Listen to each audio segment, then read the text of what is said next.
Il profilo di responsabilità che è stato ritenuto in questo momento è quello di aver viaggiato a una velocità superiore a quella consentita e comunque tenendo una condotta di guida non adeguata alle caratteristiche del posto. Giovedì scorso Angelica Hutter non si trovava alla guida sotto l'effetto di alcol o droga, non stava utilizzando il cellulare, ma è verosimile che fosse in uno stato d'ira per motivi ignoti e che questo abbia allentato o alterato la sua attenzione, rendendo possibile ciò che è accaduto a Santo Stefano.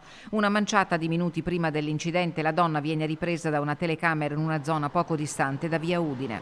Avrebbe avuto, lo cito perché c'è già nell'ordinanza, una reazione diciamo imprevedibile e scomposta dopo aver riempito d'acqua alcune bottiglie a una fontana che si trova vicino alla strada dove è avvenuto l'incidente, dove si era fermata con gli sportelli aperti, tutti e quattro e anche il portellone posteriore. Viene riferito dal testimone avrebbe improvvisamente chiuso con forza portiere e sportellone, avrebbe lanciato per aria alcune delle bottiglie che aveva riempito e sarebbe partita.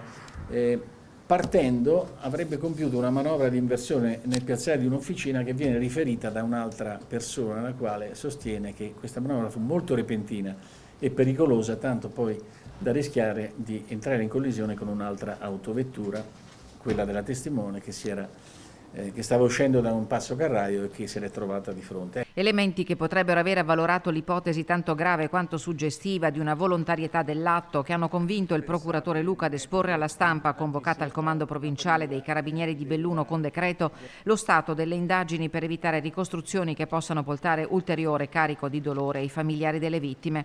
La 32enne bavarese è accusata di omicidio stradale plurimo per aver investito e ucciso 3 persone e tra loro un bimbo di soli 2 anni. Ieri la donna non ha partecipato all'udienza di convalida della misura cautelare in carcere, confermata dalla GIP Enrica Marson, perché è ricoverata nel reparto di psichiatria dell'ospedale di Venezia per accertamenti sul suo stato di salute. Ieri è stata ritenuta non in condizioni di partecipare coscientemente all'udienza di convalida dell'arresto.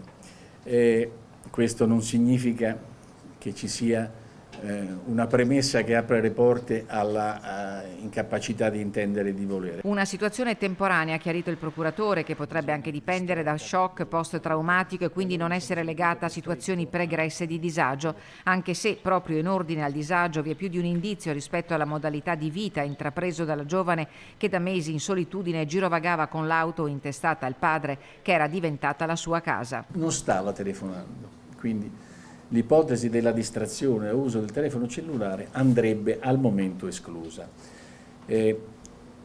Ovviamente per capire, date queste zone d'ombra molteplici, che cosa è accaduto sarebbe molto importante avere il contributo diretto della Hutter. Al momento, ha affermato il procuratore, la Hutter ha detto di non ricordare alcunché. Certo, sarebbe importante se i genitori, che non hanno ancora inoltrato richiesta di colloquio, si facessero vivi per consegnare eventuale documentazione medica pregressa, utile ad accelerare il procedimento. Per ora si procede con consulenze tecniche e acquisizione di informazioni. Successivamente, quando cesseranno le condizioni che hanno determinato il ricovero della Hutter in ospedale, ci saranno 5 giorni di tempo per procedere all'interrogatorio, che è obbligatorio pena l'estinzione della misura cautelare.